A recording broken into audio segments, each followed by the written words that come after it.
వచ్చిందో పార్టీ ఫిరాయింపుల మీద అదే రోజు సభా సాంప్రదాయాలన్నింటినీ తుంగలో దొక్కుతూ పార్టీ మారినా అని బాహాటంగా ప్రకటించిన శేర్లింగంపల్లి ఎమ్మెల్యే ఆరికపూడి గాంధీని పీఏసీ చైర్మన్ గా నియమిస్తూ మరి ఒక తీర్పు కాదు ఒక ఆర్డర్ స్పీకర్ కార్యాలయం నుంచి అసెంబ్లీ సెక్రటరియట్ నుంచి వచ్చింది.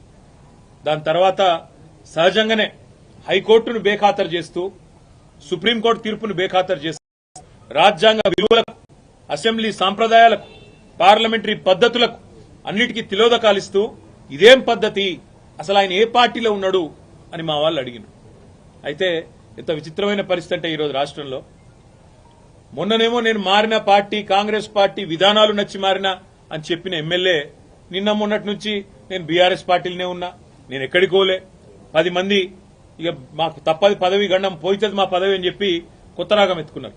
దాన్ని మా సోదరుడు ప్రశ్నిస్తే ఆయన ఇంటి మీదకి పోలీస్ ఎస్కార్ట్ పెట్టి డీసీపీలు, అడిషనల్ డీసీపీలు, ఏసీపీలు, సీఐలు ఒక గేటెడ్ కమ్యూనిటీ లోపలికి ఒక 50-100 మంది గూండాగాలు చొచ్చుకొని వచ్చి ఇవాళ ఒక ఎమ్మెల్యే ఇంటి మీద దాడి చేసే పరిస్థితి ఇప్పుడే మేము చూసినాం. ఎమ్మెల్యే గారి ఇంటి మీద దాడి చేయడమే కాదు, వారి ఇంట్లో ఉండే పెద్దలు, వారి తల్లిదండ్రులు వచ్చినప్పుడు కానీ లేదా వారి మామగారు వచ్చినప్పుడు కానీ ఉండే రూమ్, ఆ రూమ్ మీద మొత్తం అద్దాలు బలగొట్టిండ్రు. అందులో ఉన్న పెద్దలకు ఏమైనా అయ్యింటే, ఏమైనా జరిగింటే, జరగకూడదు ఏమైనా జరిగింటే ఎవడు బాధ్యుడు? రేవంత్ రెడ్డా లేకపోతే ఇక్కడ దాడి చేయడానికి వచ్చిన ఆరికపూడి గాంధీ? ఈ రకమైన గూండాగిరి, ఈ రకమైన దౌర్భాగ్యం హైదరాబాద్ 10 ఏళ్లలో ఎన్నడూ లేదు. ఒక ఎమ్మెల్యే ఇంటి మీదనే దాడి, అది ఎమ్మెల్యే ఇంటి మీదకి దాడికి వస్తుంటే ఫ్యాక్షన్ సినిమాల్లో చూపెట్టినట్టు కార్లకెళ్లి బయటికి ఏలాడుకుంటా 20 బండ్లు పెట్టుకుని లైవ్ పెట్టుకుంటా ఆడికెళ్లి ఇటు దాకా పోలీస్ ఎస్కాట్ లో వచ్చిరంటే చేతగాని ఒక హోంమంత్రి, చేతగాని ముఖ్యమంత్రి ఈరోజు రాష్ట్రానికి ఉండడం వల్లనే ఈ దౌర్భాగ్యం దాపురించింది. అసలు రేవంత్ రెడ్డి నేను అడుగుతా ఉన్నా, నువ్వు ముఖ్యమంత్రివేనా? అసలు నీకు అర్హత ఉందా? ఇవాళ హైదరాబాద్ లో నడి వీధిలో ఈ రకమైన గూండాగిరి చేస్తే రేపు జరగకూడదు ఏమైనా జరిగితే ఎవడు బాధ్యుడు? నువ్వా, నీ ప్రభుత్వమా, నీ డీజీపా? ఎవరు తీసుకుంటారని నేను అడుగుతా ఉన్నా. ఇంత దుర్మార్గమా? నీకు కనీసం హైదరాబాద్ లో లా అండ్ ఆర్డర్ కంట్రోల్ చేసే ముఖం లేదు.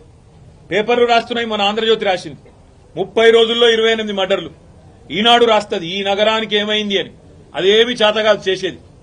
హోంమంత్రి ఉన్నాడో లేడో ఎవరికి తెలియదు, ముఖ్యమంత్రి ఎక్కడున్నాడో ఎవరికి తెలియదు.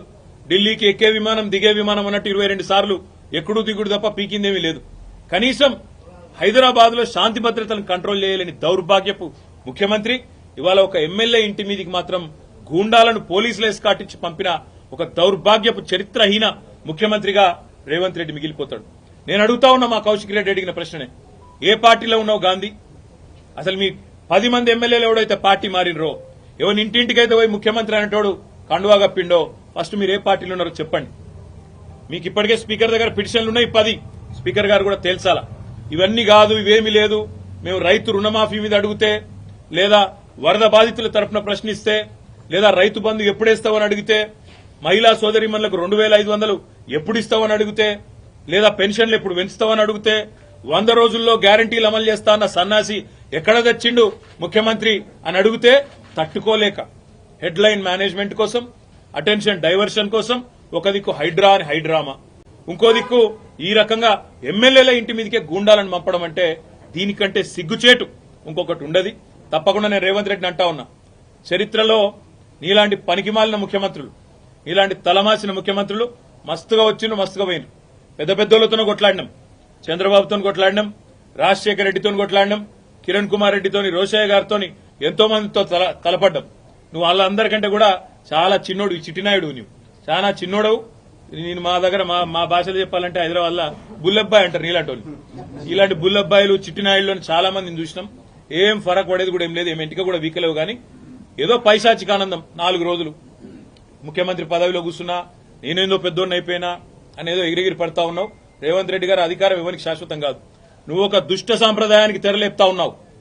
ఇది తప్పకుండా నిన్ను దహిస్తుంది, నిన్ను వెంటాడుతుంది.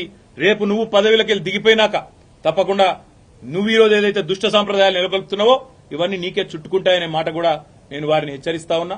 తప్పకుండా ఈ 10 మంది మీద వేటు వేయాల్సిందే. అదేవిధంగా కౌశిక్ రెడ్డి గారి ఇంటి దాకా గూండాలను తీసుకొచ్చిన పోలీసులు ఎవరైతున్నారో వాళ్ళని కూడా వదిలిపెట్టాం. తప్పకుండా అవసరమైతే కోర్టు ద్వారా పోరాడతాం, అవసరమైతే న్యాయపరమైన ప్రయత్నము చేస్తాం. డీజీపీ గారు కనుక స్పందించి ఇక్కడ ఏసీపీ సిఐ ఎవరైతే దగ్గర ఉండి మరి గూండాలను